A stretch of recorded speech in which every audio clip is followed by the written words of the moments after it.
Now in the mechanism of respiration, the second step is external respiration. The first step we have completed, that is the breathing. The second step is external respiration. Now what is external respiration? As said earlier, it is the exchange of gas. It is the exchange of gas between alveoli, and the blood present around the alveoli is called as external respiration.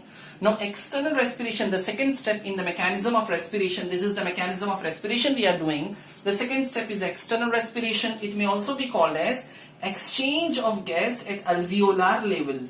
Exchange of gas at alveolar level means alveoli और alveoli के बाहर जो blood है उसके बीच में जो exchange of gas होती है, that is called as external respiration. Between alveolar air, alveoli, the small sac-like structure present in the lungs are called as alveoli.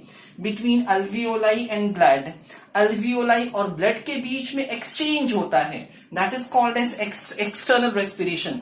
अभी इन दोनों के बीच में जो बैरियर है, जो मेम्ब्रेन है, जहां से एयर क्रॉस होती है, चाहे वो ऑक्सीजन है या कार्बन डाइऑक्साइड है, that membrane is called as respiratory membrane. Remember what is respiratory membrane in the case of human. हमारी जो अल्वियोलाई है, अल्वियोलाई के बाहर ब्लड है, ऑब्वियसली अल्वियोलाई के बाहर कैपिलरीज आर प्रेजेंट. अल्वियोलाई के बाहर कैपिलरीज आर प्रेजेंट. तो अल्वियोलाई और कैपिलरीज के ब्लड के बीच में जो बैरियर है, that barrier is called as respiratory membrane. जहां से ऑक्सीजन डिफ्यूज होके ब्लड में जाता है और CO2 डिफ्यूज होके ब्लड से अल्वियोलाई में एंटर होता है, that membrane is called as respiratory membrane. अब रेस्पिरेटरी मेम्ब्रेन को मैं शॉर्ट में आपको समझाता हूं. What is respiratory membrane? Say for example this is alveoli, the sac-like structure, this is alveoli. बच्चों alveoli, as you have studied in previous class, alveoli is made up of single layer of flat epithelial cell. It is made up of single layer of flat epithelium, may also be called as squamous epithelium. तो इसकी जो membrane है, इसकी जो wall है ना, this wall is made up of single layer of flat cell. ऐसा पूरे में single layer of flat cell is present. Now around alveoli, alveoli के बाहर ब्लड कैपिलरीज आर प्रेजेंट. ये ब्लड कैपिलरी है. Say for example this is blood capillary. Now blood capillary is also made up of single layer of flat epithelial cell. मतलब ये जो capillary है ये भी फ्लैट एपिथेलियम से बनी हुई है. Oftenly it is called as endothelial cell. Capillaries की वॉल में जो फ्लैट सेल है उसको एंडोथीलियल सेल कहते हैं. अभी ये दोनों के बीच में, किसके बीच में?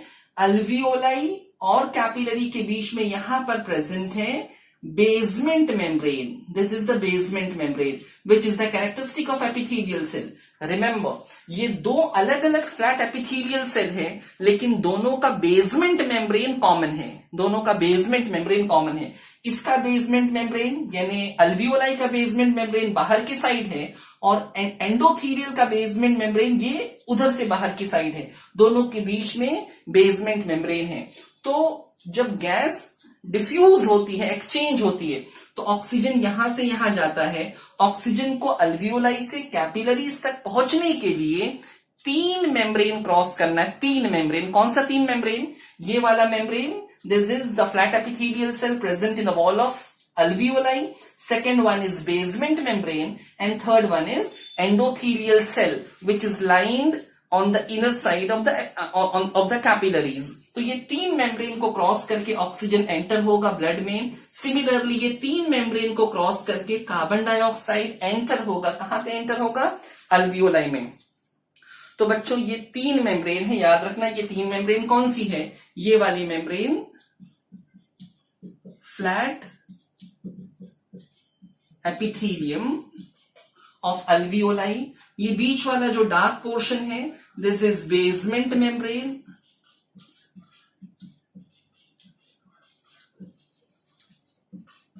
और जो बाहर वाला है, this is endothelium of blood capillary. ये तीनों को मिलाकर हम बोलते हैं respiratory membrane. This is the first thing. The second thing which you should know about in the external respiration, diffusion of gas जो exchange होती है उसका डायरेक्शन और उसका रीजन आपको पता होना चाहिए. से फॉर एग्जांपल यहाँ पे डायग्राम बना रहे, ये अल्वियोलाई का डायग्राम है and the capillary is present around the alveoli. ये कैपिलरी है. As said earlier, oxygen diffuse होगा इस डायरेक्शन में, ऑक्सीजन यहां से यहां डिफ्यूज होता है, और कार्बन डाइऑक्साइड डिफ्यूज होगा उल्टे डायरेक्शन में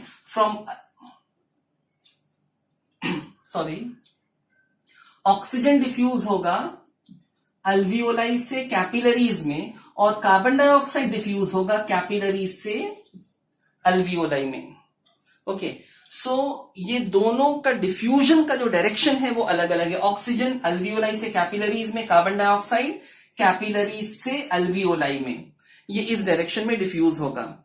अभी डिफ्यूजन का रीजन क्या होता है? डिफ्यूजन का रीजन क्या है? Because of the difference in the partial pressure of gas. Because of the difference in the partial pressure of gas ये डिफ्यूजन पॉसिबल होता है. फॉर एग्जाम्पल, अल्वियोलाई में जो एयर एंटर होती है, उस एयर में जो ऑक्सीजन होता है, इस ऑक्सीजन का पार्शियल प्रेशर कितना है? इसका पार्शियल प्रेशर है 104 mmHg.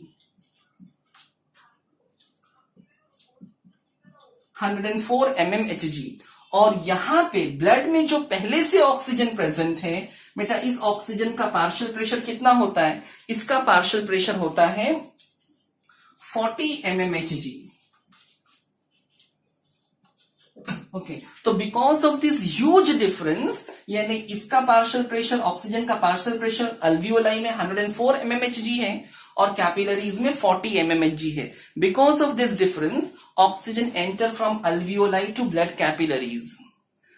Now on the other hand, as far as carbon dioxide is concerned, carbon dioxide का पार्शियल प्रेशर यहां कैपिलरीज में, यहां पे जो कार्बन डाइऑक्साइड है इसका पार्शियल प्रेशर है 45 mmHg, और जो अल्वियोलाई में एयर प्रेजेंट है उसमें कार्बन डाइऑक्साइड का जो कॉन्सेंट्रेशन है वो है 40 mm. इसका जो कॉन्सेंट्रेशन है 40 mmHg.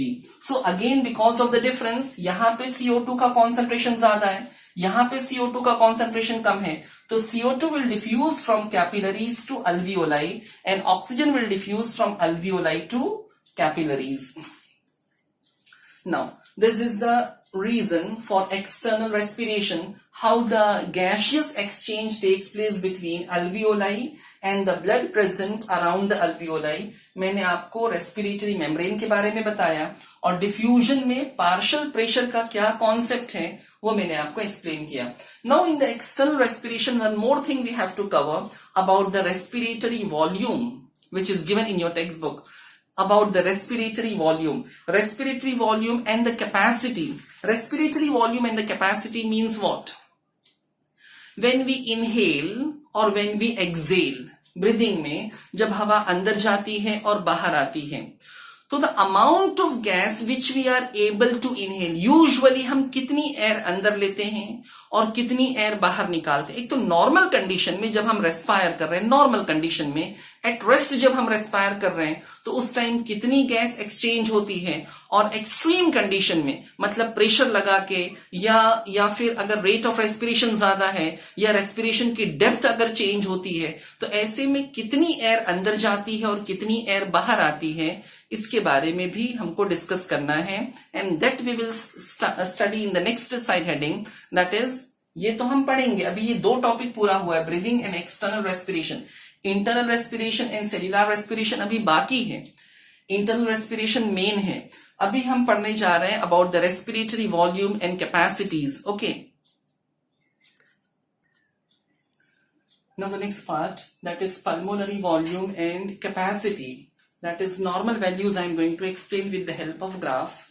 Now first try to understand this graph. On the x-axis I have taken the amount of gas which we exchange in terms of ml. Now on the scale, on the x-axis you can see 1000 ml, 2000, 3, 4, 5 and 6000 ml, and these are the different values given. Now starting with the first part, that is during normal respiration, when we inhale and exhale, that means when we are breathing at rest, what happened? The amount of gas which we inhale and exhale is approximately 500 ml.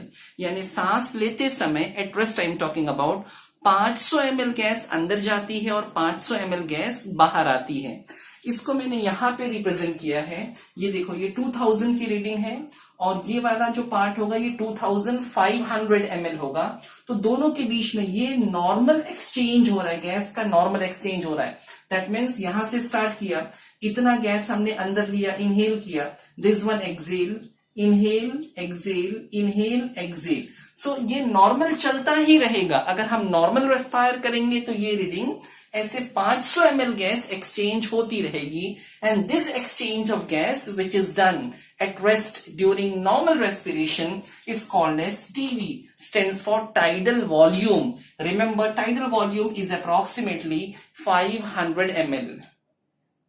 Now the second thing, this is what about the tidal volume na? That means during respiration जो हम exchange कर रहे हैं वो tidal volume हुआ. लेकिन अगर हम फोर्सफुली इंस्पायर करें, मतलब एक लंबी सांस लेके अगर हम मैक्सिमम एयर को अंदर पुल करें, अंदर इनहेल करें, तो कितनी गैस अंदर हमारे लंग्स में जा सकती है, देखो बच्चों, यहां से हमने स्टार्ट किया, ये 500 ml गैस तो नॉर्मली हम इनहेल करते ही हैं. यहां से हमने स्टार्ट किया, 500 ml गैस तो नॉर्मली हम इनहेल करते हैं. Apart from this 500, according to this graph ना, ये 500 और हुआ, यहां से देखो ये 500 और हुआ, ये 1000 हुआ, ये 1000 हुआ. यानी अकॉर्डिंग टू दिस ग्राफ ये 500 ml गैस इनहेल करने के बाद 2500 ml गैस हम और भी इनहेल कर सकते हैं अगर हम फोर्सफुली इंस्पायर करें तो ये जो यहां से लेके यहां तक का जो अमाउंट है, जो फोर्सफुली इंस्पायर करके हम गैस को अंदर लंग्स में ले सकते हैं, this is called as inspiratory reserve volume, that is IRV. According to the text book ये नॉर्मल रीडिंग 2000 to 3000 ml. यहां पे in this graph I have shown 2500 ml. तो 2000 to 3000 ml is a normal. In the normal condition, a person can forcefully, take the gas into the lungs. अभी ये पूरी air ना 2500 ml यहां पे खत्म हुआ, 2000 और ये 500 ml गैस भी निकल गई, वापिस से ये नॉर्मल एक्सचेंज हो रहा है. This normal exchange is called as tidal volume. अभी नॉर्मल एक्सचेंज के बाद, मतलब जो नॉर्मली गैस निकलती है उसके बाद अगर फोर्सफुली हम अपने लंग्स को एम्प्टी करें और पूरी गैस को एक्सेल करने की कोशिश करें, यानी प्रेशर लगा के पूरी गैस को अगर बाहर निकालें, तो नॉर्मल जो 500 ml गैस बाहर निकलती है उसके बाद भी 1000 ml गैस हम और भी बाहर निकाल सकते हैं. ये 1000 ml गैस यहां से देखो 2000 से 1000 आ गया ना, यहां से यहां तक ये गैस हम और भी फोर्सफुली एक्सपायर कर सकते हैं. This is called as expiratory reserve volume. According to text book expiratory reserve volume की नॉर्मल रीडिंग है 1000 to 1100 ml. ये expiratory reserve volume. Next point, बच्चों हम कितनी भी कोशिश कर लें, यानी कितना भी फोर्सफुली अपने लंग्स को एम्प्टी करें, हमारा लंग्स पूरी तरह एम्प्टी नहीं हो सकता. यानी लंग्स के अंदर थोड़ी हवा बची ही रहेगी. आप फोर्सफुली कितना भी एयर निकाल लें, उसके बाद भी देखो ये एयर जो है ना यहां से लेके यहां तक, ये गैस हमारे लंग्स में हमेशा रहती है. कितना भी प्रेशर लगा के कितना भी गैस बाहर कर दें, ये गैस बाहर नहीं निकलने वाली. And this is called as reserve volume. Remember, reserve volume is 1100 ml to 1200 ml. यहां पे मैंने 1000 ml शो किया है. ओके, तो ये सब अलग अलग रीडिंग्स आपके समझ में आई. यहां पे मैंने लिखा है डेड स्पेस DS 150 ml. ये वो गैस है जो हमारे रेस्पिरेटरी ट्रैक में, रेस्पिरेटरी ट्रैक मतलब नेजल कैविटी से लेके अल्वियोलाई तक, नेजल कैविटी से लेके अल्वियोलाई तक, that is nasal cavity, pharynx, लैरिंग्स, trachea, bronchi, secondary bronchi, tertiary bronchi, bronchiole and alveoli. इस पूरे पैसेज में, इस पूरे पाइपलाइन में जो गैस होगी, जो रेस्पिरेशन में पार्टिसिपेट नहीं करेगी, जो गैसियस एक्सचेंज में डिफ्यूज नहीं होगी मगर गैस वहां पर होगी, वो गैस कितनी होगी? 150 ml। ओके, उसके बाद ये जितनी भी रीडिंग्स मिली थी ना, ये सभी रीडिंग्स को अगर हम ऐड कर दें, नॉर्मल कंडीशन में 500 ml गैस का एक्सचेंज होना, फोर्सफुली इंस्पायर करते हैं तो ये 2500 ml, फोर्सफुली एक्सपायर करते हैं तो 1000 ml। ये तीनों रीडिंग को अगर हम मिला दें, that is IRV, TV and ERV, ये तीनों रीडिंग को मिला देंगे तो क्या हो जाएगा? Vital capacity of lungs. ये हमारे लंग्स की वाइटल कैपेसिटी होगी, कितनी होती है? 4100 टू 4600 ml। यहां पे आप काउंट करें तो कितना हो रहा है? देखो ये 2500 ये हो रहा है, 500 ये हो रहा है, 1000 ये हो रहा है, यानी अप्रोक्सीमेटली 4000 ml हो रहा है। तो this is called as vital capacity. Vital capacity demonstrate करने के लिए अगर हम फोर्सफुली इंस्पायर करें, पूरी हवा अपने लंग्स के अंदर जितनी ले सकते हैं उतनी लें, और उसके बाद फोर्सफुली एक्सेल करें, यानी पूरा एंड तक प्रेशर लगा के पूरी हवा बाहर निकालें, तो जो हवा लंग्स से बाहर निकलेगी वो जितना होगी, उसकी क्वांटिटी जितनी होगी, that is called as vital capacity of lungs. Next part बच्चों, ये देखो 1000 ml गैस तो हम एक्सचेंज कर ही नहीं सकते ना, ये रेसिडुअल वॉल्यूम है, ये लंग्स में हमेशा बची हुई रहती है। तो इसको भी अगर मिला ले वाइटल कैपेसिटी में अगर रिजर्व वॉल्यूम को भी मिला लें और डेड स्पेस के वॉल्यूम को भी मिला लें, तो सब मिलाकर कितना हो जाएगा? 5200 to 5800 ml, that is called as total lung capacity. Total capacity of lung, हमारे लंग्स की जो टोटल कैपेसिटी है, हालांकि ये गैस एक्सचेंज नहीं हो रही है but still it is present in the lung, so it will be included in the total capacity of lung. तो यहां पे मैंने आपको पल्मोनरी वॉल्यूम एंड कैपेसिटीज के बारे में बताया। Now in the next lecture will see about the internal respiration. Remember we are still doing mechanism of respiration. Mechanism of respiration में हमने ब्रीदिंग के बारे में पढ़ा और उसके बाद एक्सटर्नल रेस्पिरेशन हमने पढ़ा है। एक्सटर्नल रेस्पिरेशन के बाद मैंने आपको पल्मोनरी वॉल्यूम और कैपेसिटीज के बारे में बताया। इंटरनल रेस्पिरेशन बाकी है और सेल्यूलर रेस्पिरेशन बाकी है, which you will see in the next video.